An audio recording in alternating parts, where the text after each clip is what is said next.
podium by Coach Dan Holgorsen from West Virginia. Coach, welcome, and your thoughts about the upcoming season. Thank you. Great to be here in Dallas, for the second year in a row here, heading into our second year into the Big 12. Probably the biggest difference going into this year as opposed to last year is everything that we dealt with last year is pretty much opposite this year. Had a lot of good things coming off a big bowl game, and had some star power on offense. All the experience on defense and very inexperienced on defense. It's the exact opposite going into this year, but nonetheless, it's exciting to be in the Big 12, and just looking forward to getting started here. Tired of vacation, ready to get back and spend time with our kids to try to get us better, ready to head into the second year here in the Big 12. Okay, we'll take questions. We got a question right in the very middle here. Let's get a microphone up to you.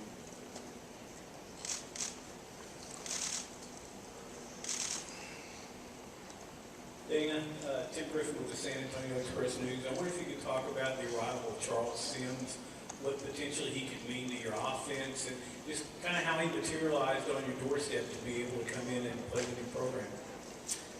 We're extremely fortunate to have his services for 1 year. He's a great kid. He's a tremendous football player. I was fortunate to be able to be involved in recruiting him when I was at Houston, and I had him for the first year there in 2009, and that was probably his best year statistically. It was his first year. I know he's been nicked up a little bit here the last couple of years, but I didn't promise him anything. He knows what I'm all about. He knows how I coach. He knows what our offense is about. So we need some playmakers on offense. After losing, I think 90% of our production last year, or whatever that crazy number is. He knew he'd be able to come in and fit in and give an opportunity to play in the Big 12. That was his motive. He loves the University of Houston. He got his degree from there. He'll be a Cougar for life. But he wanted to be able to play in the Big 12 to be able to increase his draft stock, which will put him in a position to be able to get that done. Got a question on the far outside right. Put your hand up, please. There we go. Coach Dan Harrelson, football.com. We keep hearing about these up-tempo offenses and then the rule changes that will only help these up-tempo offenses. With your coaching tree, you mentioned Houston and your time at Texas Tech with Coach Sumlin and Leach and yourself. Do you think you guys have changed the game, or do you think you've changed it for the better? Depends on who you ask. There's some guys that are going to there's some guys that are upset about that, but I know we changed it. My time at Texas Tech was very fortunate to be a longtime friend of Mike Leach, and when he got the job at Texas Tech, I was fortunate to be able to come in with him in the very beginning, and we did a lot of good things there over the course of 8-9 years. And there wasn't a whole lot of teams in the Big 12 that were doing that style of offense at that point in time, whereas now I think you look at it, and I think there's a lot of teams doing it for a reason. It's trickled down into the high school ranks for years and years, going back all the way when Coach Browse was at Stephenville High School, which was a couple of decades ago. But it changed high school, changing high school. It's changing coast to coast. It's not just limited to the Big 12. When you look all the way across the country, there's a lot of teams that are doing what we're doing offensively, which is spread or whatever you want to call it. I mean, it's catching on across the country. I don't think that's going to change anytime soon. As far as the injury thing goes, I don't have any evidence whatsoever that it's increasing the likelihood of guys being injured more. I don't see that. And then it has helped with parity in college football. There's a number of other things that have helped with parity in college football. The spread has probably caused a little bit of parity as well. Got a question on the front here in the middle. David Upton, ESPN.com. You sort of just alluded to it, but what is your attitude toward the guys like Nick Saban and Bert Bielema who do feel like the injuries on me? Do you feel like that has legitimacy? And also, Mike Gundy here yesterday said that the spread was, to paraphrase him, basically the biggest influencer of parity in college football in the last decade or so. Would you agree with that? Yeah, I'd tell them to get over it because it's not going to change. I mean, there's things that that have, I mean, it's going into the NFL for crying out loud. I mean, there's people being hired in the NFL that have, you know, the background in college football to be able to, you know, create a little bit more parity. So, you know, don't see a change anytime soon, you know, and so you better learn to adapt to it. Good question, all the way in the back, right in front of the TV camera. Ed Owens with the Dominion Post. Coach, you talked about Sims already, and you mentioned some of the deficiencies, I guess, on offense in terms of experience. One of the places you do have a lot of depth is at running back. Do you have to be a little more creative when you've got Sims and Bowie and Garrison and Dreamius to maybe get those guys in the game, get the ball in their hands? And are you planning on doing anything differently to maximize that potential? I wouldn't consider them deficiencies. We haven't took a snap yet, so who knows, we might be pretty good on offense. I think we got to wait and see.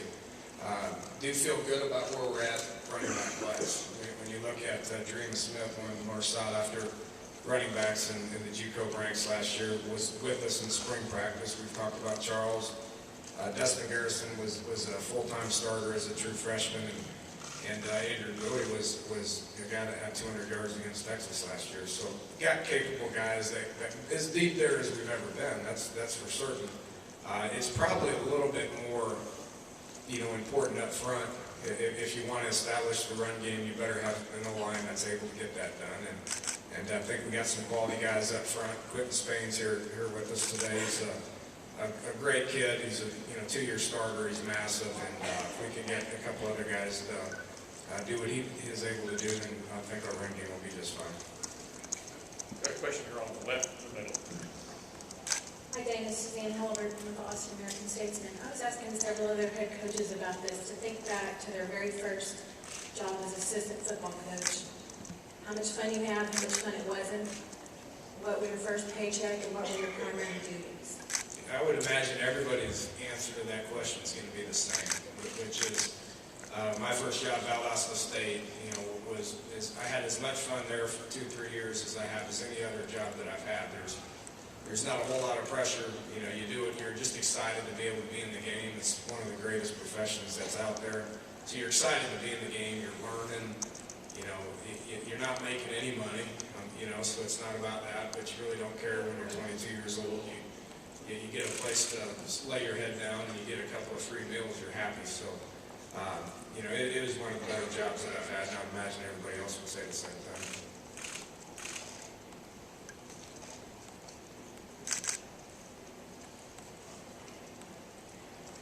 Can't be this easy for Coach. Suzanne, I've got a follow-up.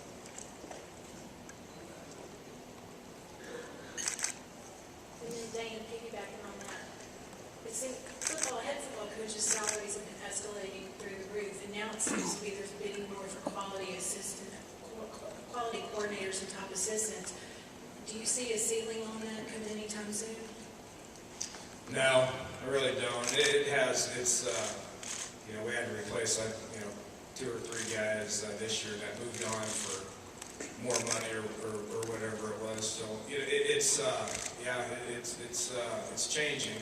I remember that there's been plenty of days where there hasn't been a need for changing assistants because nobody leaves. I think I was on the same staff at Texas Tech for 4 or 5 years before it changed. I know Coach Browse has done a tremendous job of retaining his staff. It is changing, and those guys they see the need. Some of the other staffs want to do what they're looking at. And so how are they going to change that? They can't come after me, so they come after the assistants to be able to do what we're doing. I just use me as an example, but there's been plenty of other examples across the country as well. In the middle, about halfway back. Dana, you guys lost Gino from last year. He's off to the NFL. Just galvanized trying to fill those rather big shoes to get your quarterback and get somebody up and run by the starting game.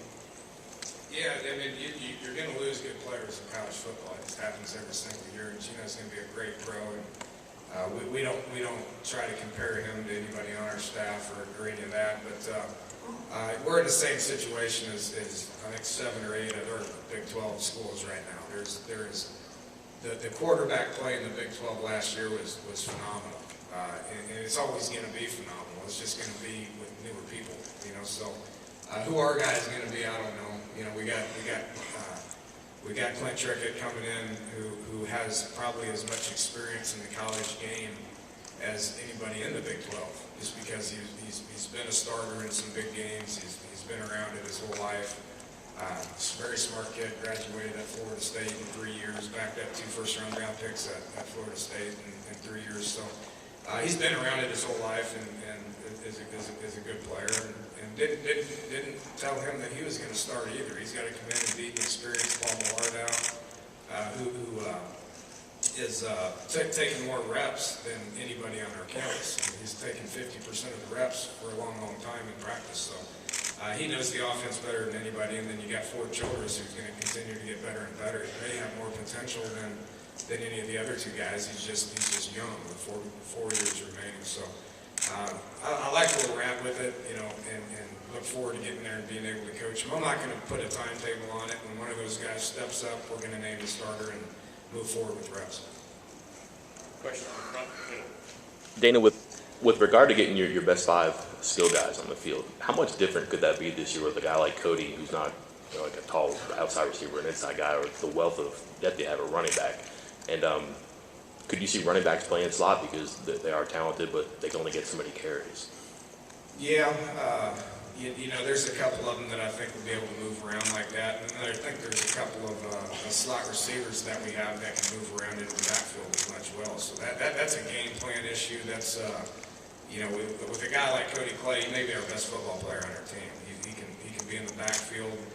He can line up a tight end. He can line up at slot receiver and do a lot of things. It's all about personnel groupings, which a lot of defenses are going to try to personnel group us as well as they can. And we got some guys in the Big 12 defensively that are as good at it as anywhere in the country. Our job offensively is to try to disguise that, to try to put people in positions they don't think are going to be there and then be able to execute our offense with regardless of where they line up. On the second row, middle. Dana, do you feel that with Stedman and Tavon gone, that other receivers will have to step up, and that'll make you guys maybe a little more deeper at the position? Yeah, that's accurate.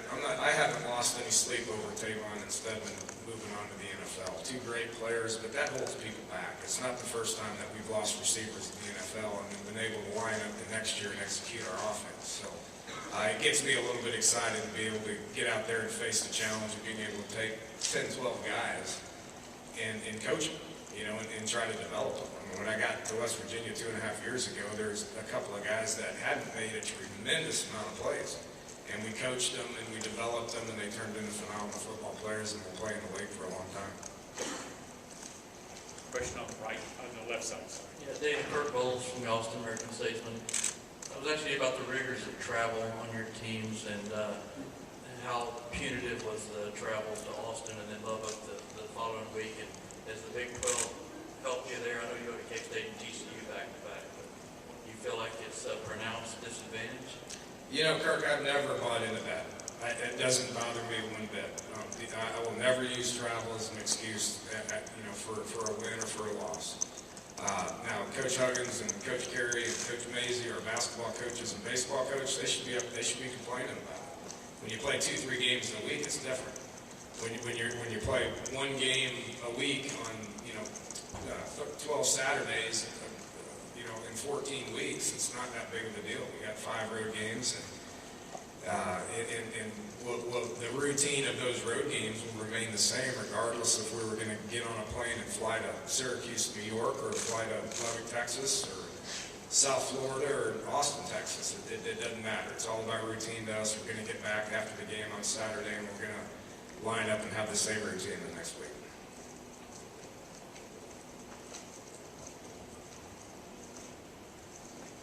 Anybody have more questions for Coach? Got a question here on the front, just a moment, we'll get it.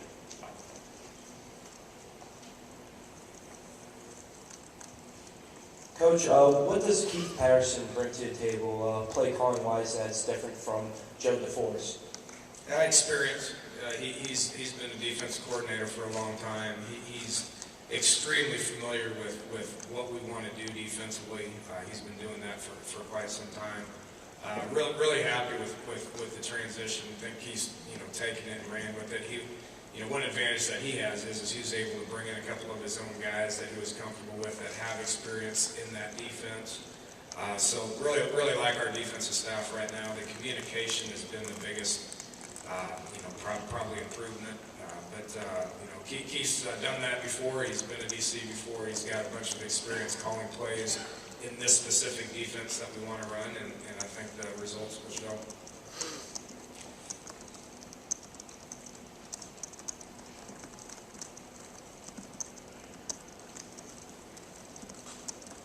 You can't let him off that easy. Got a question on the front left? Bryce Cherry, Waco Trib. Dana, the fact that so many teams have quarterback turnover this year, as you mentioned, 7 or 8 teams, does that create a more wide open league, a little more uncertainty as y'all head into the year? Last year I think it is, as a result of the same thing, just with experienced quarterbacks. I had a bunch of guys coming back that had played a lot of football, and any given weekend, somebody was going to win, somebody's going to lose, and you could never really predict how that was going to work out. So I think this year is probably the same thing. Big 12 top to bottom is as good a conference as there is in college football. It's as a competitive conference as there is in college football. Now some years may not be like it was the last 2 years. You may have, depending on who starts and all that, next year you may have 2 or 3 really good quarterbacks coming back, and then half the other schools are not going to have quarterbacks coming back. So I think everybody's pretty much in the same boat. Everybody's got the ingredients to win. It's how you develop them, and it's catching some breaks that win you some games.